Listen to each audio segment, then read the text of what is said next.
Bonjour, c'est Sidonie. Bienvenue et merci d'écouter L'humain derrière l'étiquette. J'espère qu'il vous inspirera à aller à la rencontre de l'autre et de vous-même. Si ce podcast vous plaît, n'hésitez pas à vous abonner pour ne rien manquer des épisodes à venir. Bonne écoute! Bonjour, bienvenue dans ce nouvel épisode de L'humain derrière l'étiquette. Aujourd'hui, je suis avec Tiffaine. Bonjour Tiffaine. Bonjour Sidonie. Alors Tiffaine, est-ce que tu peux te présenter en tant qu'être humain, s'il te plaît? Ouais, alors je suis Tiffaine Doguet, je vais prendre 47 ans. Aïe aïe aïe. Et me présenter en tant qu'humain. Ouais. D'accord. Quel humain es-tu?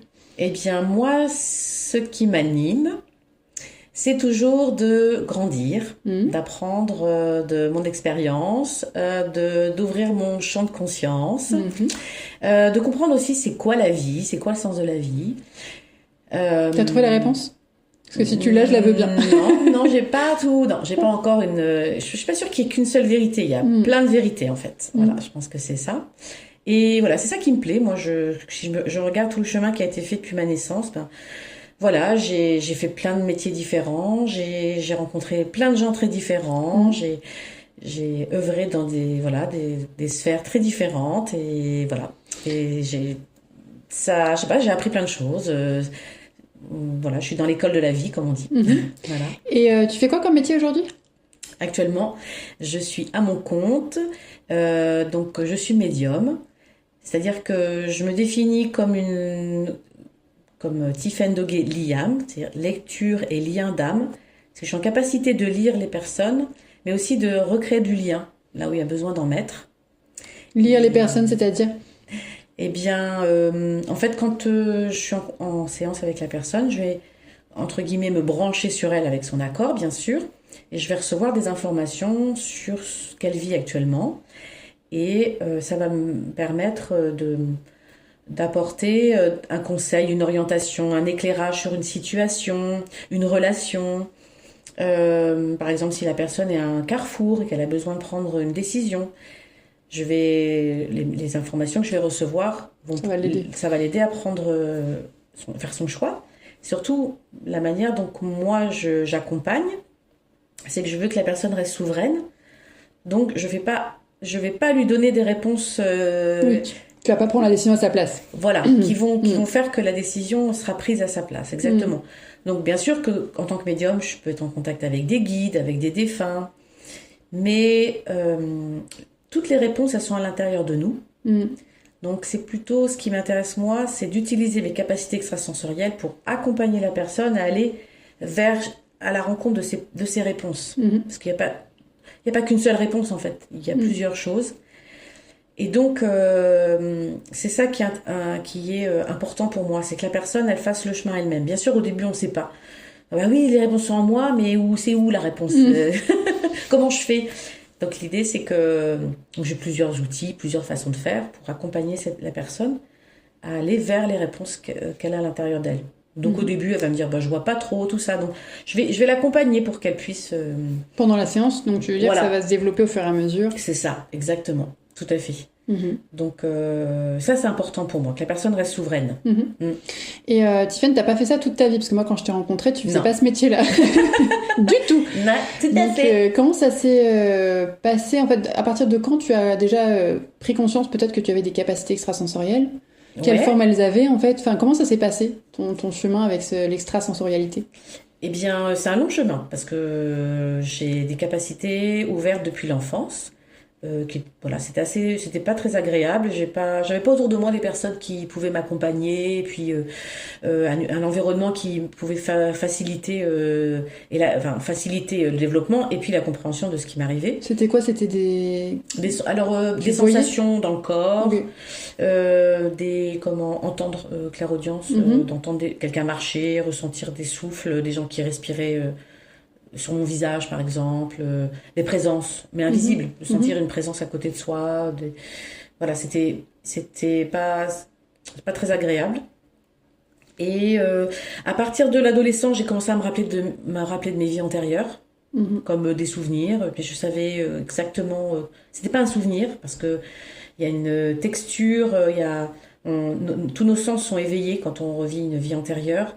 Donc on sait que c'est réel. C'est C'est pas pas juste une imagination, juste un souvenir d'un film ou non. Oui, c'est pas Non. la même expérience dans ton corps en fait. Ouais, c'est ton corps qui... Ok, c'est plus léger un souvenir, alors voilà. que là, tu t'es vraiment Ouais. complètement impliqué, quoi. Et ton corps est complètement impliqué, exactement. C'est-à-dire que tu te rappelles de la sensation des tissus sur toi, tu te rappelles de l'atmosphère, tu te rappelles de certains sons, de certaines odeurs. Mhm. Ça émerge en fait, ça. Mhm. Donc ça va à l'adolescence. Et t'en là as fait quoi quand ça encore, t'est arrivé la première fois? Enfin, je veux dire. Bah, comme je dirais, le ciel est bleu. Ah bah tiens, je me rappelle de cette vie-là. Ah oui, tiens, j'étais ci, j'étais ça. Ah oui, puis voilà, puis je passe à autre chose. Tout à fait. Ok. C'était, voilà. Je me disais pas, ah ouais, super, je vais en faire quelque chose. Pas du tout. Non. Mais ça t'a pas fait peur non plus au final. Bah non, parce que c'est comme, je sais pas, bon, c'est comme se rappeler que t'as été en vacances 10 ans auparavant à un endroit. Ah oui, tiens, je suis allée à cet endroit, c'était sympa, point. Okay. Ou à cet endroit-là, il s'est passé ci, c'était pas agréable, tu vois. Okay. Bah, c'est ça a émergé, puis ça. Et tous ces ressentis, tous ces sons, etc., dont tu parles donc depuis que t'es petite, ça s'est toujours manifesté de manière, comment dire, ce que tu as vu, entendu, etc., c'était toujours agréable malgré tout? Ou est-ce que c'est... Non, ça n'a jamais été agréable. Ça m'a toujours fait peur, en fait, dans le sens où ça s'est jamais identifié comme quelque chose de positif ou de négatif, hein, c'est pas... Mais en tout cas, comme je ne comprenais pas ce qui se passait, oui. Et puis comme j'avais pas autour de moi l'environnement, j'en ai parlé, quand j'en ai parlé par exemple à ma mère, elle m'a dit, bah, t'as qu'à dire qu'il s'en aille. Bon, d'accord, mais du coup, ça t'aide pas à accompagner ça. Mais t'avais conscience quand même que c'était quelque chose qui était pas que tout le monde ne faisait pas, ouais. Non, j'avais l'impression que c'était moi et que en fait la question se posait pas de cet ordre-là, commun ou pas commun. C'était là, c'était pas agréable. À l'école, ça se passait comment? À l'école, t'en parlais un petit peu? Non. Ok. Pas du tout, non. C'est marrant. Mais je me rappelle pas en parler du tout, non. Je gardais ça en moi, et puis même adulte, il y a très peu de gens qui... Quand j'ai fait mon coming out en 2019, tout le monde est tombé des nues, hein. Enfin, à part une ou deux personnes de mon entourage, mais ma famille, mes amis, ils se sont dit, mais qu'est-ce qui lui arrive, quoi? Parce que j'en parlais vraiment très très peu, ou vraiment à des personnes ciblées, parce que c'était des personnes qui étaient déjà ouvertes à ça. Oui. Mais non, j'avais plein d'amis où on n'abordait pas du tout ces sujets, j'en parlais pas du tout. Et puis il y a eu des périodes aussi dans ma vie où ça s'est complètement coupé. Okay. Où j'ai été complètement coupée de mes sens, de mes capacités. Alors c'est à la fois... Tu sais pourquoi? Maintenant je sais, parce que ça m'aurait fait prendre de mauvaises décisions et des mauvaises directions. Parce que j'avais pas... Mon émotionnel n'était pas assez stable. Okay. C'est important en fait, quand on va voir ces capacités extrasensorielles et qu'on les développe, d'avoir une stabilité émotionnelle en fait. Si on a tendance à aimer vivre des passions, à être exalté, enflammé, à avoir par exemple recevoir une critique et que ça nous effondre, il faut être vigilant, parce que les capacités extrasensorielles, quand on va vers nos capacités extrasensorielles et qu'on va vers l'invisible, il y a beaucoup de choses, il y a beaucoup d'inconnus. Et donc il faut vraiment être assez solide en fait pour intérieurement, ouais, et développer l'écoute intérieure pour sentir si c'est juste ou pas pour soi. Et donc ça, j'avais vraiment une instabilité émotionnelle, et donc je sais que voilà, ça a été coupé pour ça. Et comment t'as fait? Enfin, tu savais que c'était ça, ou parce que tu bossais sur toi? Comment t'as... Moi j'ai commencé un travail personnel en 2003, qui est toujours en cours. On est en 2024, c'est toujours en cours, parce qu'on apprend tout le temps sur soi.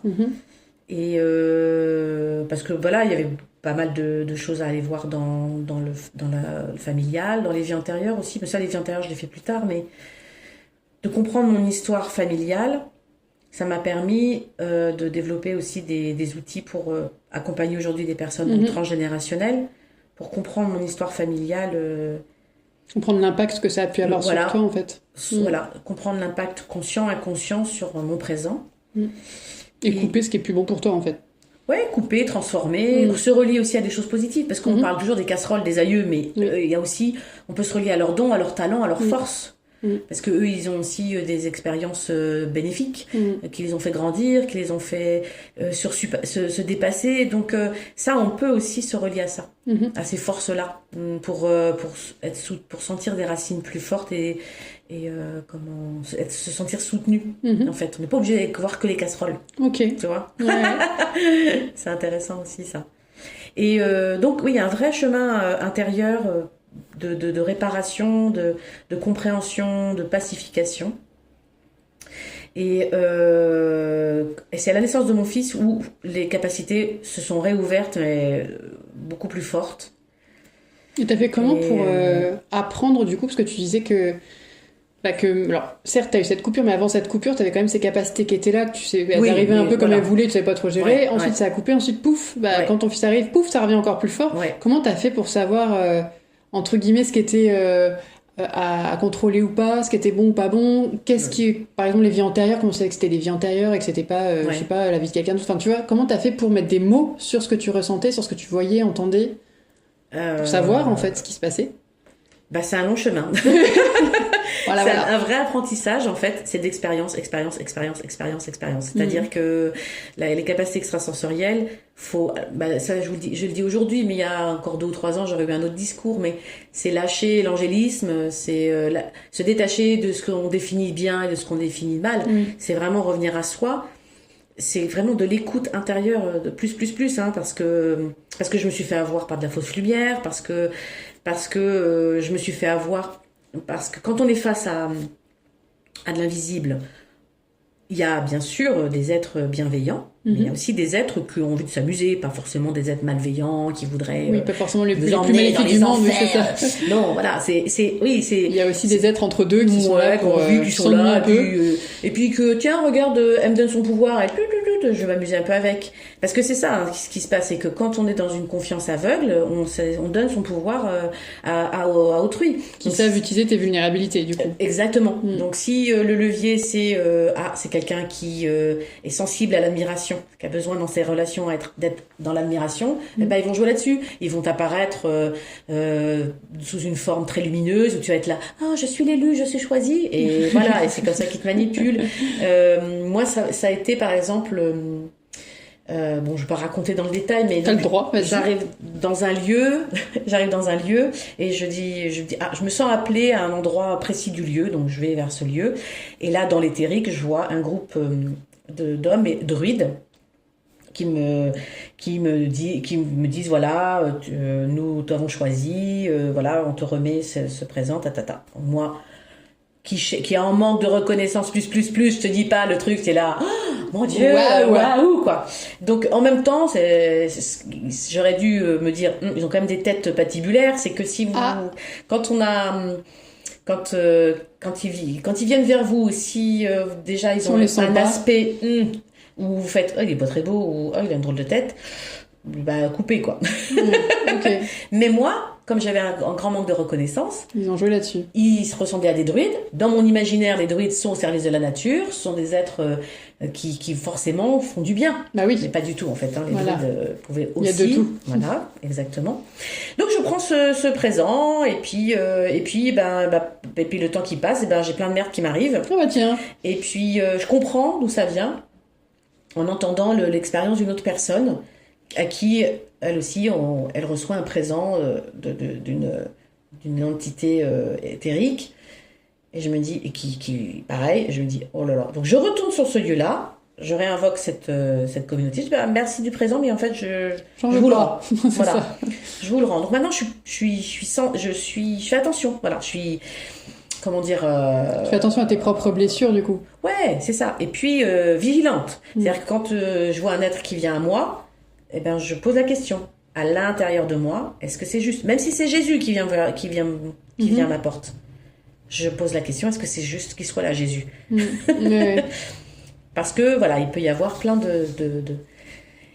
et il peut y avoir comme ça des entités qui se font passer pour. En fait, ce que tu es en train de dire, c'est que tout passe par les messages que ton corps qui t'envoie, et que tu te laisses pas avoir, entre guillemets, par ce que tu vois ou ce que tu entends, mais vraiment, quand tu vois ou tu entends quelque chose, tu essaies d'interroger ton corps, en fait, pour essayer de reconnaître à quelle émotion ça correspond, à quelle confiance ça correspond, et c'est ça. Parce qu'en fait, à l'intérieur de soi, moi, ce que j'appelle le sachant, on est vraiment un être mosaïque, avec des parts d'ombre, des fragilités, des zones de confort qu'on connaît très très bien et dans lesquelles on s'y plaît, voilà.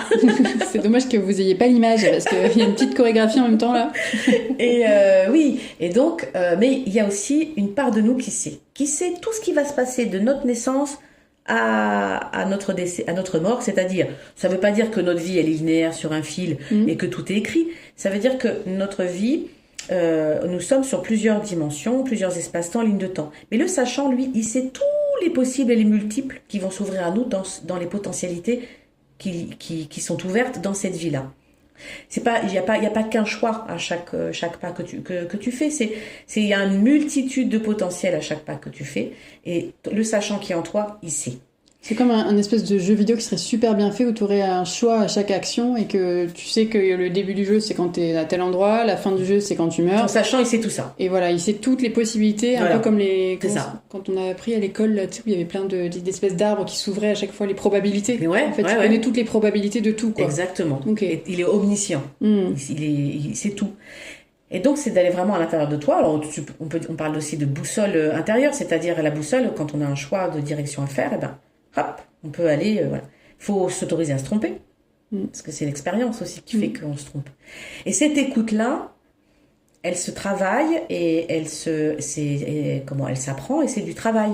Donc, bien sûr, au début, tu vas te tromper. Mais ton corps, en fait, c'est ce que je dis aux gens, c'est que quand je les accompagne, par exemple, j'accompagne des groupes sur des lieux pour sentir les vibrations, tout ça. C'est ce que je faisais en atelier que je co-animais avec Marem. C'est que, sens dans ton corps, là, regarde, tu as rencontré telle présence, ton corps, il va enregistrer sa signature vibratoire.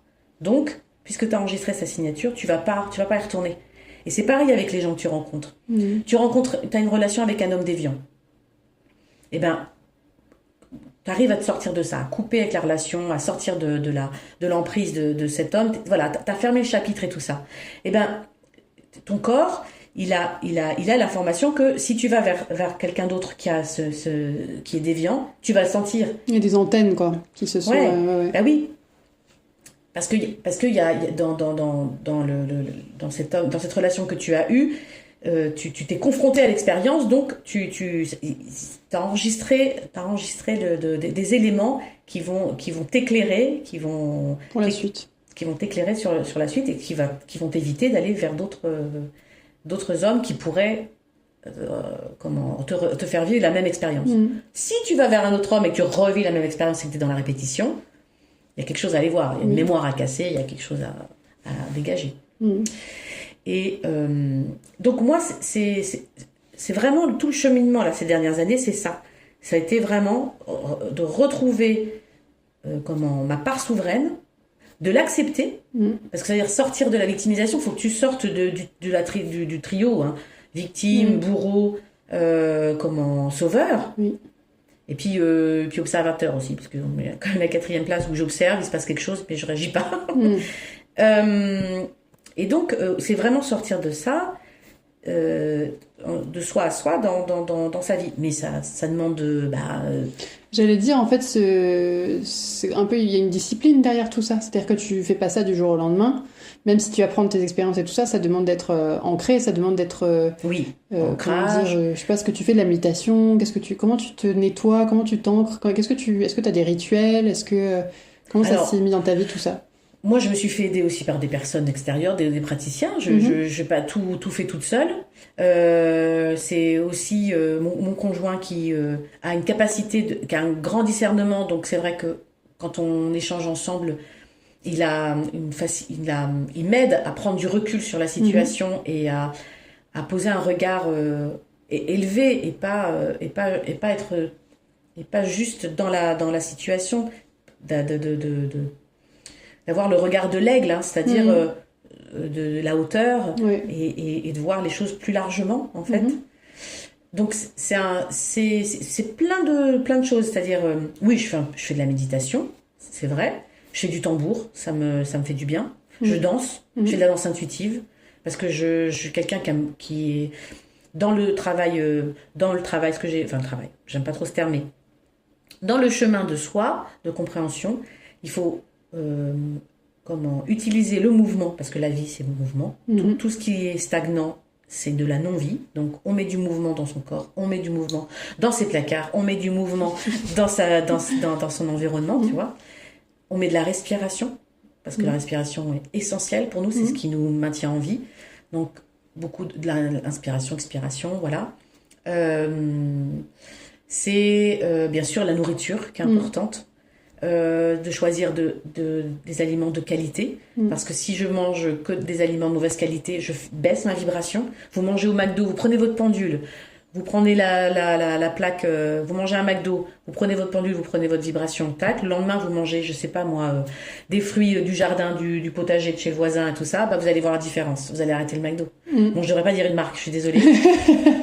Ouais, enfin bon, je pense que c'est un peu la référence de la malbouffe quand même, enfin une des références. Oui, on est d'accord. Puis bon, après, McDo, on peut le faire en face, hein. On peut faire dire si on veut faire l'expérience, mais l'alimentation, c'est important. En fait, c'est un apprentissage qui se fait, ça se fait pas du jour au lendemain, du jour au lendemain, parce que c'est aussi une hygiène de pensée. Bah c'est ça, c'était à ça que je pensais. C'est hyper important aussi. Que comme tu fais tout, c'était un peu ça le sens de ma question. Alors peut-être j'ai mal exprimé, mais comme tu fais tout repasser par toi, par ton corps, par tes ressentis, bah t'as intérêt à être dans ton corps en fait. T'as intérêt à te démerder pour être dans ton corps et te sentir bien en fait. Ouais. Tout simplement. Enfin tout simplement. Bah oui. Non, donc, c'est pas simple. Non, c'est pas simple. C'est pour ça que quand je dis que j'accompagne les personnes à être à l'écoute de ce qui se passe dans le corps, à identifier les choses, c'est parce que parce qu'on l'a pas appris à l'école, ça. Non, ça c'est sûr. C'est quelque chose que moi j'expérimente depuis quelques années, parce que en fait, si vous voulez, on a une société qui s'est construite pour que on soit dans une confiance aveugle, c'est-à-dire confiance aveugle en l'État. L'État est là, on vit dans une société étatique, un État carré, très, avec des cases, très imposant, une organisation très construite, voilà. L'école, voilà, c'est l'enseignant le sachant, moi je suis sur ma petite table et je ne sais rien, alors qu'en fait non, c'est pas tout comme ça. Les enfants ont des choses aussi à apprendre à l'enseignant, ont des choses aussi à apporter. En tout cas, voilà, notre société est construite de cette façon. Donc, on pose. La religion nous demande de croire en quelque chose d'extérieur à nous. On doit moi, je suis de religion catholique, mais je dois m'incliner devant une croix avec un homme qui a souffert pour moi. Donc, je suis la pauvre pécheresse. Mais tu donnes ton pouvoir à quelqu'un de l'extérieur à chaque fois, en fait, dans tout ce que tu décris. C'est ça, exactement. C'est que notre culture, notre société nous a conditionnés à nous détacher de notre part souveraine et à ce que la vérité vienne de l'extérieur. Et là, on fait ce qu'on veut. Le conseil serait... Voilà, le conseil, il est que maintenant, on revient à soi. Mais d'ailleurs, depuis le confinement, c'est ce que font les gens. Je veux plus faire ce travail-là, je veux moins travailler, je veux pouvoir être à la campagne. Oui. C'est du retour à soi. Oui, il y a eu beaucoup de burn-out, il y a eu beaucoup de... Le confinement a eu ça de positif, que les gens se sont retrouvés avec eux, avec leur famille, avec plein de... se sont reconnectés un peu à eux, et effectivement, il y a plein de gens qui ont changé. Qu'on dit, moi, j'ai plus envie d'être dans une frénésie d'activité, choses comme ça, et donc, le retour à soi, c'est ça, c'est qu'est-ce que je veux pas, qu'est-ce que j'aime pas. Déjà, si tu arrives à répondre à ces 4 questions, c'est déjà bien. Il y a des gens qui savent pas faire ça, qui se posent même pas cette question-là. Et donc c'est vraiment... Et ce que je dis, c'est que quand on accompagne des personnes, il faut avoir fait les chemins. Tu vas pas aller vers un guide de montagne qui va te dire, moi, les cartes routières, je les connais par cœur, mais j'y suis jamais allée dans la montagne. Non, tu vas aller voir le guide qui va te dire, écoute-moi les cartes. Bon oui, ok, c'est utile, mais moi je les ai fait les tracés et je peux te dire que si on y va au printemps, en été, en hiver, c'est pas les mêmes. Tu vas aller avec qui? Tu vas aller voir le gars qui a expérimenté, qui les a fait les chemins de montagne. Et c'est pareil, c'est-à-dire que moi je me sens solide et je me sens en confiance aujourd'hui pour accompagner des personnes parce que j'y suis allée moi dans les chemins de montagne. Tu es allée et puis tu as aussi effectivement donc outre tes capacités extrasensorielles, il y a aussi cette envie de neutralité en fait. Enfin moi je me permets parce qu'en plus je suis allée à des séances avec toi et effectivement il y a vraiment un côté le plus neutre possible en fait, que c'est comme si t'étais un petit peu j'allais dire un tuyau, c'est pas très joli, mais il y a vraiment ce côté épuré pour pouvoir vraiment apporter l'aide la plus neutre possible. Enfin, je sais C'est pas ça. si c'est très clair. Là, Mais... quand on a fait des séances ensemble, c'était il y a maintenant 1 an ou 2, Ouais, et je pense. j'étais très vigilante au message que je transmettais, et en tout cas à faire en sorte que mon canal soit le plus nettoyé possible, le C'est plus ça. clair pour que les messages passent. Mais aujourd'hui, comment j'accompagne, c'est que c'est différent. C'est-à-dire que je vais écouter ce que je reçois comme message, des guides, des défunts ou autres, hein, parce qu'on sait pas, on n'a pas toujours la capacité. C'est ça qu'il faut garder en tête quand vous allez voir une médium, c'est qu'elle ne peut pas connaître avec affirmation toutes les présences qui vont lui transmettre des messages. Même si elle dit si, cet être-là m'a dit qu'il s'appelait comme ça, que c'était si, ta. Elle ne peut pas savoir avec certitude ses intentions. Donc à partir de là, il faut garder un point de vigilance. C'est d'entendre les choses qui sont dites, et c'est pour ça que quand je dis que j'apprends la personne à écouter, c'est que c'est elle aussi, c'est la personne en séance, qui va sentir dans son corps les choses. C'est qu'elle est mobilisée aussi dans la séance. C'est pas moi qui vais juste donner de l'information, c'est qu'elle est mobilisée dans la séance pour qu'elle aussi sente si c'est juste ou pas, voilà. En fait. Ok. Je donne cette information-là, comment ça réagit à l'intérieur de vous. Et les gens me disent, ah, ouais, machin. Ok, donc on ajuste. On va, moi, voilà. Et quand c'est juste, les gens me disent, ah, j'ai des frissons partout. Ah, puis ça fait du sens avec ci, ça fait du sens avec ça. Et on n'est pas à côté de la plaque. Et voilà. Et ça m'est déjà arrivé d'aller voir des cartomanciennes, des médiums, des voyants, parce que j'aime bien aussi voir comment les autres travaillent, mais des personnes qui vous disent, ah, bah, dans 1 mois, vous allez avoir un accident de voiture, ah, bah, dans 2 mois, votre mère va, je sais pas, moi, va recevoir une prothèse de hanche, j'en sais rien, que sais-je. Ok. Bon, ok, je vais avoir un accident de voiture. Bon, bah, je suis un peu plus vigilante sur la route. C'est quand même bien d'avoir cette information-là. Mais que ma mère va avoir une prothèse de hanche. Bon, ok, mais c'est quoi l'utilité de cette information-là? Dites comme ça, à brûle pour point, quoi. Tu vois? Oui. Alors que de comprendre... Toi, tu voudrais que ces capacités extrasensorielles, elles servent au développement personnel de la personne qui est là, en fait. Oui, par exemple, une personne qui vient me voir... Qu'elle ne consomme pas ton information, en fait. Ben oui, par exemple, je sais pas, une médium qui va dire ah, bah, vous allez vous séparer de votre conjoint. Donc, ça arrive. Ah, bah, votre conjoint, là, dans les 6 mois, vous êtes séparés. Puis c'est tout, elle donne ça. Elle donne cette information-là, puis c'est tout. Ça peut t'influencer.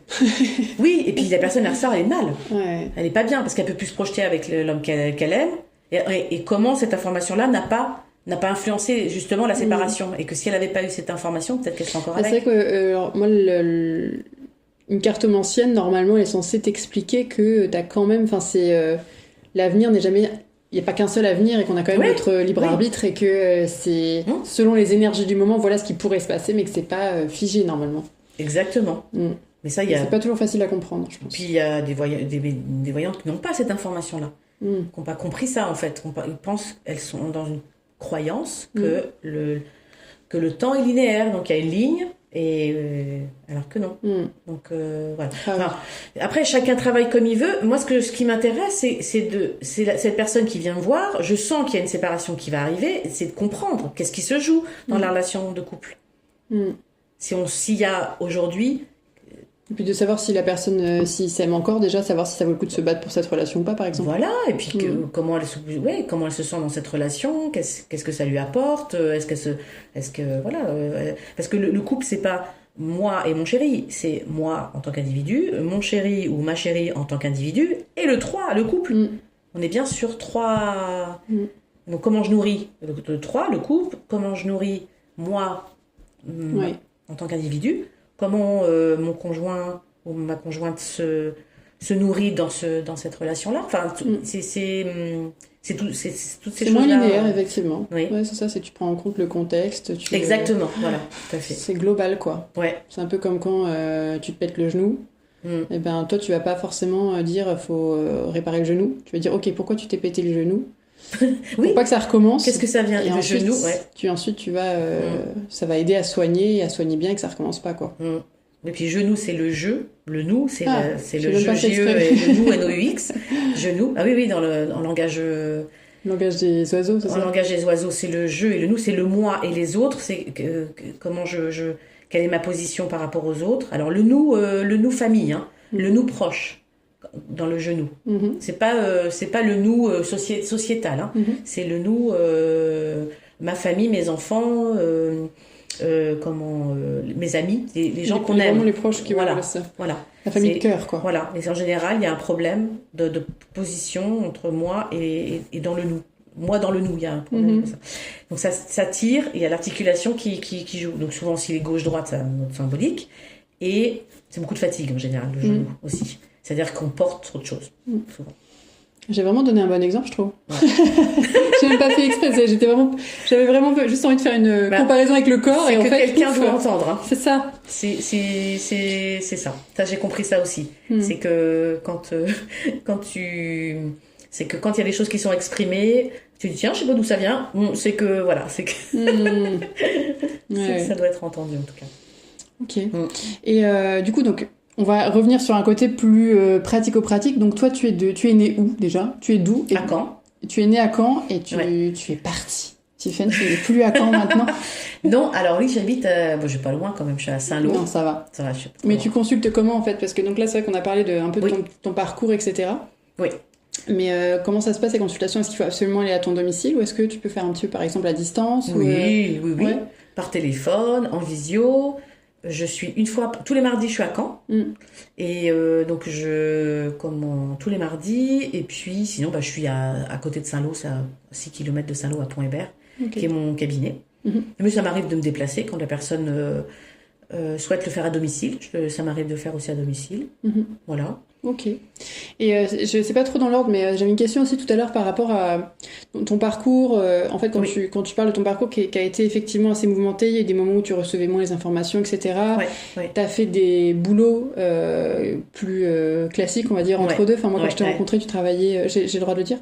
Ah oui, bien sûr, à la mairie de Fleury-sur-Orne. À la mairie de Fleury-sur-Orne, voilà, c'était au centre social, je crois qu'on s'est rencontrés, je ne sais plus, voilà. Tout à fait. Donc c'était un boulot quand même de bureau, très d'agent territorial, c'est ça, très très bien rangé tout ça, et que là ça a complètement changé. C'est vrai. Est-ce que dans tout ce parcours, il y a des livres ou des films, des choses en particulier qui t'ont vraiment transcendé, qui t'ont vraiment aidé à prendre ces virages en fait? Oui, il y en a plein, bien sûr. On va essayer de se limiter à 3 ou 4 peut-être. Oui, alors moi, il y a un livre quand j'avais 17 ans qui m'a beaucoup marqué, c'était Les Thanatonautes. Ça, c'est un livre de Bernard Weber. Okay. Donc, c'est celui qui a écrit Les Fourmis. Ouais, c'est celui qui est arrivé juste après Les Fourmis, la trilogie. C'est donc un groupe d'humains qui arrive à aller aller dans l'au-delà et à créer un pont entre la Terre et l'au-delà. C'est très intéressant parce que moi j'ai bien aimé sa façon d'expliquer les choses. Ouais, d'expliquer puis d'aller vraiment par exemple donc je me souviens de ça, c'est que il crée un pont donc et sur le chemin pour aller vers l'au-delà, il y a plein de marques qui achètent des panneaux publicitaires pour mettre de la publicité. Et j'ai trouvé ça génial parce que Bernard Weber, il a une cette faculté aussi de réinterroger la société dans laquelle on est, et je trouve ça assez juste en fait, parce que si aujourd'hui on pouvait faire ça, je pense qu'on serait pas loin de ça. Oui, c'est clair. Encore. Donc voilà, ça m'avait beaucoup amusé quand j'avais lu ce livre-là. J'ai trouvé ça pourtant j'ai 17 ans, mais je sais pas, j'avais aimé ça.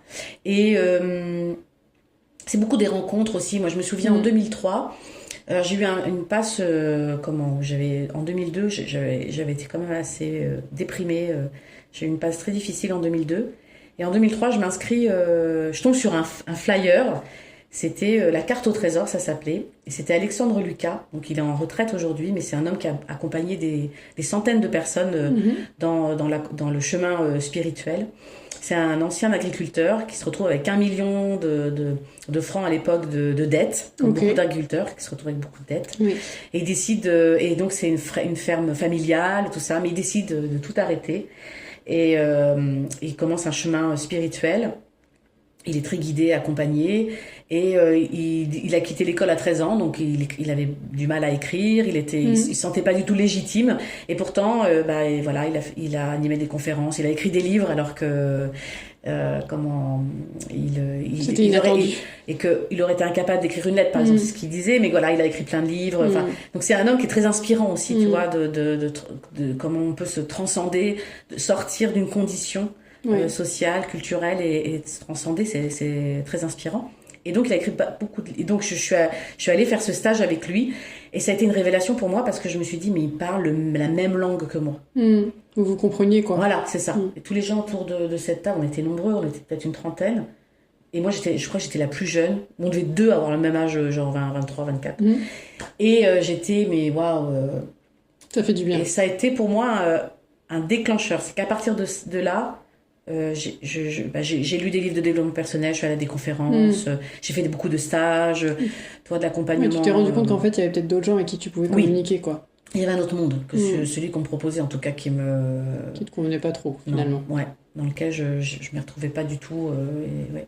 Donc c'est un peu comme ça que ça s'est fait, des rencontres, des livres, ouais. Puis après, il y a eu plein de rencontres. Enfin, je pourrais pas tous les citer, mais on aimerait pouvoir je comprends. Oui. Des gens comme ça qui nous ont marqués. Mais c'est déjà bien. Tu nous as donné un livre et une personne. Ouais. Mais bon, il en retraite. Un film peut-être. Et ben là, j'ai regardé les Nos Solars, Notre Demeure, le 1 et le 2. Alors bon, Nos Solars, j'avais déjà regardé le 1 il y a quand même quelques années. Ça me dit quelque chose. J'ai toujours pas regardé, mais je crois que tu m'en as parlé de ça. Oui, il a même 13 ou 14 ans. Oui. Ah, j'ai toujours pas vu, d'ailleurs. C'est vrai. Moi, alors, je vous invite à aller voir les deux, le 1 et le 2. Nos Solars. Nos Solars, voilà, ça veut dire notre demeure.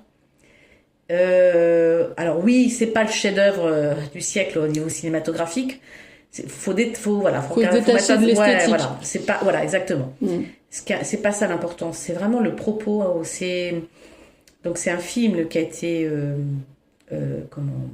une adaptation d'écrit d'un grands médiums. Alors je sais plus s'il était brésilien ou argentin, je sais plus, qui a écrit énormément de livres, qui a canalisé toute sa vie. Et donc le Nos Solars 1 et 2, c'est sur ce qui se passe dans l'au-delà.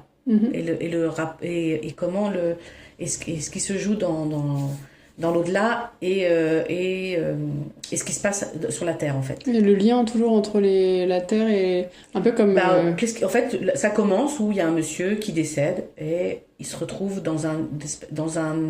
Alors, le début du Nos Solars 1, il fait un peu peur parce que qu'est-ce qu'on voit ? Un homme qui est sous l'emprise d'émotions, d'aigreur, de rancune, de colère. Donc il peut pas monter, son âme ne peut pas monter. Ça, il a plus son corps, mais il a encore tout son corps émotionnel qui le dérange pour monter. C'est ça. Okay. Donc il est dans un lieu où les gens souffrent. Donc nous on pourrait penser, si on est dans une représentation l'enfer, le paradis, mais en fait c'est un peu plus nuancé que ça et on comprend bien dans le film, je trouve. C'est qu'en fait l'enfer, c'est notre propre conscience qui le crée. C'est-à-dire que si on part de la terre en étant en colère, avec des aigreurs, un sentiment d'injustice, de la vengeance, si on est habité par le besoin de vengeance qu'on n'a pas assouvi, ça va être compliqué pour nous de rejoindre la communauté d'âme. On peut se retrouver dans des boucles mentales et donc se retrouver dans coincé en fait entre les deux. Ouais, voilà, dans des espaces où d'autres personnes comme nous souffrent aussi. Donc le premier film commence comme ça, où cet homme, il est dans l'espèce de boue, et puis on voit des êtres errer, hurler, on entend beaucoup de cris, on entend beaucoup de hurlements. C'est vrai que si on s'arrête là, ça fait vend peur. Très très mal ton film. Voilà. Et puis ce qui est intéressant, moi parce que j'ai toujours le côté sociologue, j'aurais dû faire ça comme métier moi, c'est que je regarde les costumes, on voit une femme qui est habillée comme le 19e, on voit un homme habillé, donc on comprend que cette personne-là, ça fait 200 ans qu'elle est bloquée quoi. Mais est-ce qu'elle le ressent comme 200 ans elle? Non, parce qu'elle est dans. Non, parce que ils sont plus. Il y a plus de. Il y a pas de temporalité en fait. Non. Voilà. Il y a plus de jour, il y a plus de nuit, il y a plus. Voilà. Donc le début c'est comme ça. Et puis ce qui se passe c'est qu'il y a une femme sur terre qui va énormément prier pour cet homme. Et donc des guides de lumière vont descendre et vont lui proposer de venir, mais c'est son choix à lui. C'est que la main est tendue et la première fois il va avoir peur. Et il va s'écarter, donc ils vont repartir les guides de lumière. Et puis une deuxième fois, ils vont redescendre, ils vont retendre la main, et là, il va dire OK. Donc il va être pris, et là, il monte, et là, on voit ce qui se passe dans la communauté d'âmes quand l'âme monte, a choisi de déposer. Donc il y a de se débarrasser sortir de cette logique de conscience. Donc il rejoint cette communauté d'âmes. Donc il se retrouve dans un espace que moi j'appelle un espace de convalescence. Et d'ailleurs, il est allongé, il boit de l'eau, Et puis c'est un ancien médecin, donc il voit d'autres gens, il dit je peux aider, alors qu'en fait là où il est, on n'est pas du tout dans une médecine. Voilà, il n'y a pas besoin de la médecine corporelle. Voilà, c'est ça, exactement. Donc on lui propose plutôt de rester, de se calmer et tout ça. Et il y a tout un chemin pour cet homme d'apaisement, de réparation et de pardon. Et ce qui est très juste, c'est que dans certaines séances que je fais quand on travaille ça ressemble vraiment beaucoup à ce que je fais. Bah oui. C'est que dans certaines séances de transgénérationnel, dans le lien d'âme justement, quand on va voir des âmes de certaines de la famille qui sont restées comme ça dans ces lieux. Des énergies dans d'émotions basses, des émotions, ouais, c'est ça. Des énergies basses, des vibrations basses. En fait, tu les aides à monter. Je les aide à monter, voilà, c'est ça. Et donc ce film-là, on voit ça, c'est très très. Donc il y a tout cet homme, il est en train de prendre conscience de ce qu'il est. Il est en train de se détacher de sa personnalité humaine d'incarnation terrestre. Et il retrouve sa communauté d'âmes. Il retrouve sa mère aussi qui elle est dans des sphères parce qu'elle elle a une conscience plus élevée, donc elle est dans d'autres sphères. On comprend qu'il y a d'autres sphères que cet espace-là. Je vous invite vraiment à le voir. Oui, ça me donne envie de. Parce que on apprend énormément en fait. Okay. Ouais. Alors en effet, il y a certains passages qui peuvent réveiller des peurs ou des angoisses et tout ça, mais essayez de prendre de la distance. Faut essayer de prendre de la distance en se disant. Bon, je suis un sociologue et je regarde comme une fourmi, comme je suis au-dessus d'une fourmilière et que je suis pas impactée. Je regarderai pas toute seule, je regarderai. Oui. Et puis il faut mettre le pilou et puis on se met bien dans le canapé. Là, faut que tout soit confortable. Et ça se termine bien à la discipline. Okay. Mais après, au début, bon, c'est vrai, c'est un peu roule. Et après, on comprend tout le cheminement et du coup, je trouve que ça apporte beaucoup de sens, de compréhension. Et ça dédramatise beaucoup de choses. Oui. Ça, en fait, quand tu en parles là, ce schéma-là d'être coincé, entre guillemets, à cause des émotions non gérées, et puis ensuite cette espèce de sas de convalescence, et puis de rejoindre la famille d'âme, c'est vraiment quelque chose qu'on retrouve beaucoup alors même des médiums qui ne se connaissent pas, dans beaucoup de lectures, c'est vraiment avec des nuances à droite à gauche, c'est vraiment, il semblerait que ce soit vraiment le schéma juste pour ce qui se passe après la mort quand même, enfin en tout cas de mon point de vue et de ce que j'ai entendu, ça ressemble quand même. Oui, on le retrouve c'est tout à fait dans des écrits avec bien sûr des termes différents, mais en effet on voit bien ce chemin-là. Après, dans d'autres cultures, c'est un peu différent quand même. Hein. Quand on s'intéresse à des cultures plutôt aborigènes, on voit bien, et c'est pas tout à fait le même chemin. Donc je pense que il y a des cultures quand même très éloignées. Des cultures très éloignées, on voit pas, il n'y a pas forcément cette parce que les esprits ont pas forcément le même rôle. Enfin, voilà. Il n'y a pas aussi une histoire de gestion émotionnelle justement selon les cultures, parce que selon l'importance qu'on met aux émotions dans la culture dans laquelle on est, peut-être que ça change le schéma. Je sais pas. Bah oui, on vit pas les émotions de la même façon, c'est vrai, tout à fait. Après, moi, je suis pas une experte de ça, mais c'est pas comment. En fait, ce que je veux, c'est pas que les gens pensent que c'est la vérité. Non, bien sûr. Ça, j'avais bien compris que oui. Parce qu'il n'y a pas qu'une vérité, il y a des vérités. Et donc, c'est pareil quand on... Et qu'elles s'annulent pas d'ailleurs forcément l'une ou l'autre. Non, exactement. Elles sont... Par exemple, je me souviens, je me questionnais sur le libre arbitre. Donc je me disais, en fait, dans la vie, on a le libre arbitre. Oui. Et puis je rencontre un homme qui se dit alchimiste. Donc il est dans une recherche très profonde du fonctionnement de la vie. Il me dit, tu sais, le libre arbitre, ça c'est une croyance, c'est une donnée, c'est du New Age. C'est parce que en fait c'est une vraie, là où tu vis, c'est une montre suisse. C'est tout est déjà écrit. C'est même quand tu ouvres ton frigo et que tu choisis, tu te dis qu'est-ce que je vais mettre, prendre mayo ou ketchup. Ça, même ça, c'est écrit. Jusqu'à ce détail-là, tout est écrit. Le libre arbitre n'existe pas. Alors pourquoi l'indécision existe? Bon sang de bonsoir, ça m'a organisé tout ça. Et donc, je me dis, il me donne cette information-là. Et donc, ces deux informations sont là en moi. Puis voilà. Ça cogite, ça se mélange. Je me dis, mais je comprends pas. Il y a un libre arbitre. On me dit que là, et la réponse c'est les deux. Oui. Alors je vais aller les deux, c'est possible si tout est écrit et que tu vois, c'est voilà. Et puis en fait, à force d'accompagner des personnes et tout ça, je comprends ce que ça veut dire. C'est un peu comme s'il y avait une arborescence quoi, il y a... Si par exemple tu es une personne avec une vie extrêmement organisée, tu fais les choses, tous les jours tu fais la même chose, tu te lèves à la même heure, tu manges exactement le même repas. C'est pas vraiment pas moi là. Il y a des gens comme ça, Ouais, je sais. tu prends le même trajet, tu fais le même métier depuis 40 ans. Tu n'as pas du tout changé parce que voilà, tu vas au même endroit en vacances, tu vas au même endroit faire tes courses. Très routinier, quoi. Voilà, une routine. Et en effet, tu n'as aucun libre arbitre. Tu n'as aucun libre arbitre parce qu'en fait, ta routine construit ton futur. Donc tu n'as pas de libre arbitre. C'est que ton cerveau n'a même plus idée que tu peux faire autre chose. Ok, je suis en train de... Naturellement, okay. Tu enfermes ton cerveau, tu le scléroses et que tu l'enfermes dans cette répétition de présent. C'est-à-dire que... Tu restes dans ta zone de confort, quoi. C'est ça, exactement. Tu penses les mêmes idées, ça fait 40 ans que tu votes à droite, tu vois ce que je veux dire, tu ne remets rien en question, tu ne questionnes pas, voilà.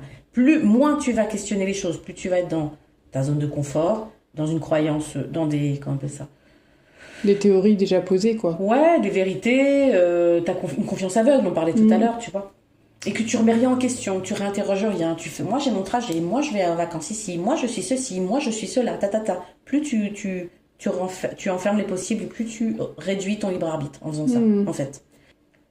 Et à la fois, si tu es quelqu'un qui va être en capacité de te transformer, de t'interroger, de prendre du recul, d'observer, de dire, oh attends, je fais ça, mais pourquoi je fais ça? Est-ce que vraiment c'est un truc qui m'intéresse? Ou est-ce que je suis vraiment à ma place? Enfin, poser-toi des questions, choses comme ça. Et là, plus tu mobilises ton être à ouvrir vers du nouveau et à autre chose. Et donc, plus tu ouvres les champs des possibles, donc tu as du libre arbitre. C'est-à-dire que, ok, c'est une montre suisse. On l'a vu, je l'ai dit en début de l'interview, que à chaque pas que je fais, il y a une arborescence de possibles qui s'ouvrent, qui sont déjà dessinés. Oui. Mais j'ai plus le choix, puisque j'ouvre ma conscience, j'ouvre mon esprit, je sors de la routine, je mets du mouvement dans ma vie. Quand je disais mettre du mouvement dans sa vie, tu vois, plus je vais avoir accès à une arborescence et des choix, et donc j'ai du libre arbitre. Mais si je referme,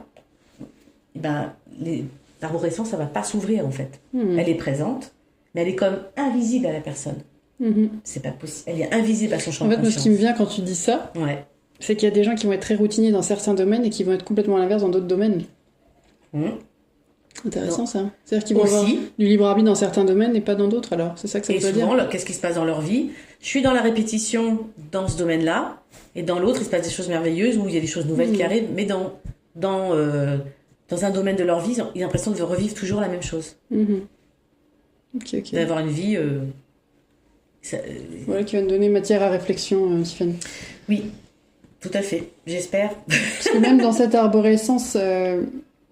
Là, en fait, on est en train de plus ou moins de redéfinir le libre arbitre, effectivement, mais même dans l'arborescence, du coup, vu que tu dis qu'elles sont toutes déjà dessinées, notre libre arbitre serait quand même limité dans un... C'est comme s'il y avait une grande autoroute et qu'il y avait plein de chemins à l'intérieur de l'autoroute et que malgré tout, même si on a notre libre arbitre, le libre arbitre ne nous permet que de prendre les petites routes à l'intérieur de l'autoroute, quoi. Tu vois, on peut pas aller en dehors de l'autoroute. En gros, c'est ça que tu dis. Ça, c'est une projection de ton mental. Ouais, j'essaie de mettre une image. Ouais, parce que on a du mal, notre mental, il peut pas se représenter ce que ça peut faire en termes de possible. On n'a pas. Moi, on m'a dit, là, enfin, mes guides me disent, ton mental, il peut pas, il est bridé. Il peut pas se représenter ce que ça peut être. Plus tu es dans cette expérience de, ok, je mets du mouvement dans ma vie, les représentations qui viennent à moi où je me dis, si, ça se passe, c'est comme ça la vie, c'est comme si, ok, je me dis, je m'en détache parce que si je reste figée là-dessus, t'es plus dans le présent en fait. T'es plus dans le moment présent et tu fermes des potentiels. Et donc toi finalement dans ton travail aujourd'hui, même si t'aimes pas ce mot-là, quand tu accompagnes les gens, dans ton activité, en fait tu aides aussi à justement se libérer de ça, Eh bien en fait, ce cheminement-là, en fait, oui, j'ai envie de le faire, mais pas en individuel, en collectif. Okay. Donc là, je suis en train de réfléchir à des journées, des week-ends sur cette thématique-là, en fait, de transformation intérieure. C'est-à-dire, c'est libérer la chimie en vous. C'est-à-dire, à l'intérieur de nous, on a ces capacités de transformation, de transcendance.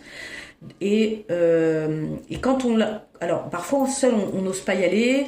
Et donc, le fait d'y aller en groupe, déjà, on profite de la puissance du groupe pour vraiment amorcer et puis engager cette transformation intérieure. Ce sera plusieurs week-ends pour qu'il y ait... parce que 2 jours en immersion, c'est bien de pouvoir... En 2 jours en immersion, ça permet de couper avec son quotidien, de couper vraiment pendant 2 jours. On est dedans, on pratique, il y a des échanges d'expériences qui sont très importantes, de poser des paroles, de pouvoir déposer aussi des émotions, d'avoir ces espaces-là.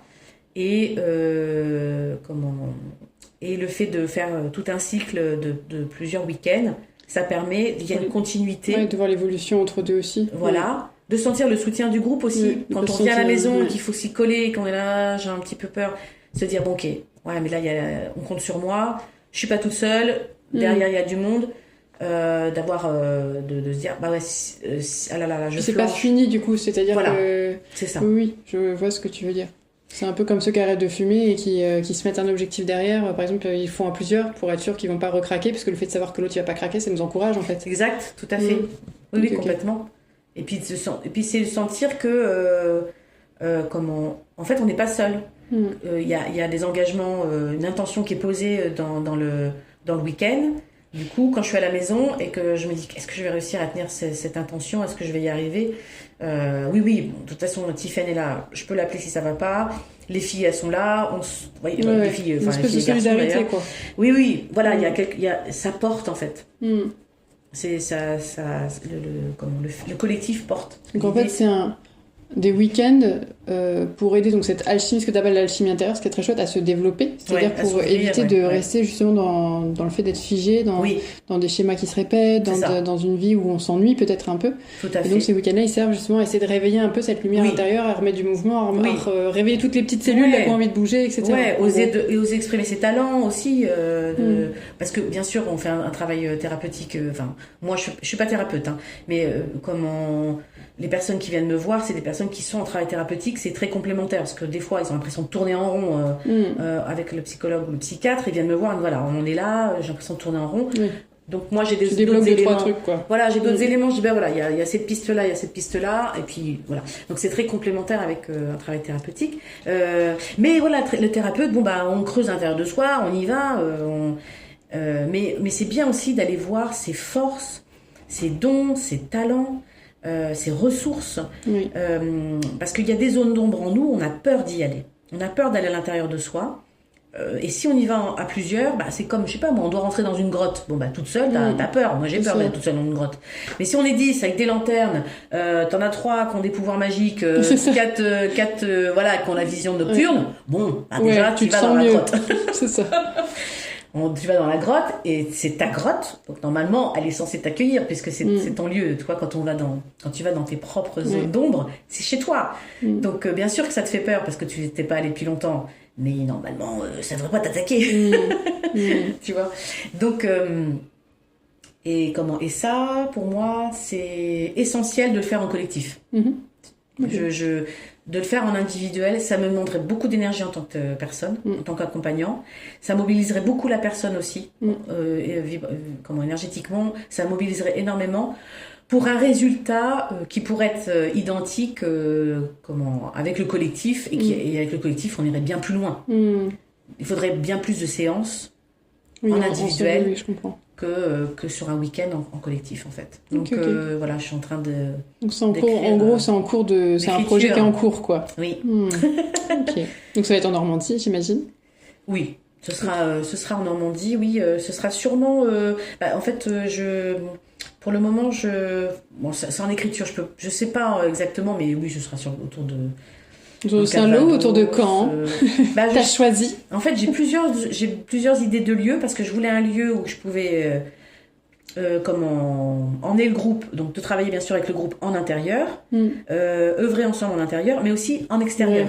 Donc avoir un groupe avec ces deux choses-là, parce que des fois on a besoin de la nature pour être accompagné, pour sentir un soutien supplémentaire, parce que la nature, elle agit sur notre corps physique et nos corps vibratoires d'une certaine façon. Donc, qui est complémentaire à un travail vibratoire entre humains.